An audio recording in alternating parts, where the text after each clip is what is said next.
બની ગઈ ચા? હા બસ જો બની જ ગઈ. આલી.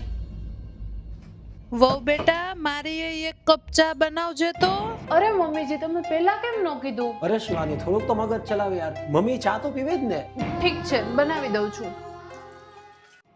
હા હા બસ આખો દિવસ અરીસા સામે ઊભા રહી જાવ, કામ બામ તો થાતા નથી. અરે શિવાની આરામથી યાર. અરે મોંઘું છે ભાઈ બધું, દહેજમાં નથી મળ્યું કઈ. શિવાની જા દે ને, વાંધો નહીં. મમ્મી થોડુંક વધારે પડતું બોલી ગયા. તો તમારા મમ્મીને કયો ને, મને શું કહો છો? શિવાની સમજી વિચારીને બોલ. આજકાલની વહુ તો થોડુંક કામ કરે ત્યાં ડ્રામા ચાલુ, અમે તો બધું ચૂપચાપ કરી લેતા. મમ્મીજી તમને કોક રોજ રોજ સંભળાવે તો કેવું લાગે? અચ્છા હવે મને શીખવાડીશ તું? શું કરસ?